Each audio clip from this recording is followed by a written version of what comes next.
like I said, there's only one appointment left today, and Grace obviously really needs it. I really need it. And I was here first. Come on, have a bit of sympathy. What about sympathy for me? I have a lump too. I am terrified too. Just because she's crying, it doesn't mean that... Just calm down a bit, please, and stop being so aggressive. What's the point? I can't compete with the story that's going on in your head. Look, Martine, I'm sorry, you're just gonna have to come back tomorrow. The doctor will be happy to see you then.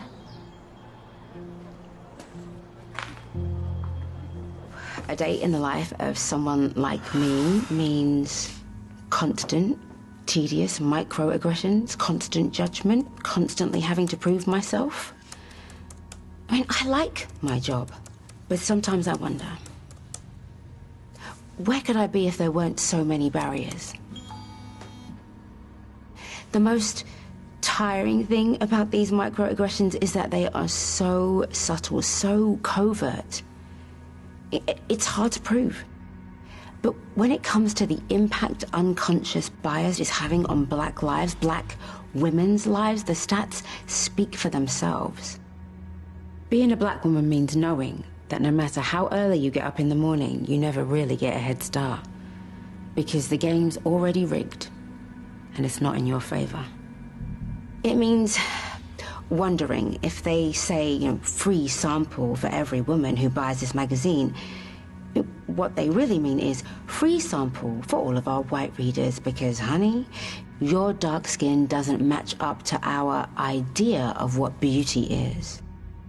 When he says, you're a strong, independent black queen. You think about how black women are so often denied pain relief in hospital because so many people genuinely believe we don't feel pain the way others do. When your delivery driver is shocked to discover you're in a managerial position. So sorry about that, love. I didn't mean anything by it. And then there's you. And I would ask you to just think about how you treated me in comparison to the white women that you interviewed this week. Was there something about them that you just liked from the off? A gut feeling you just didn't get when you looked at me? But don't worry, Patsy. You're not the only problematic person in this town. And you're not even the only one I've had to deal with today. Can you just calm down a bit, please, and stop being so aggressive? That word, aggressive. So often used against every black woman who has ever dared to stand up for herself. I mean, men, they're praised for being assertive, but a woman must be quiet and nice. A black woman, quieter and nicer still.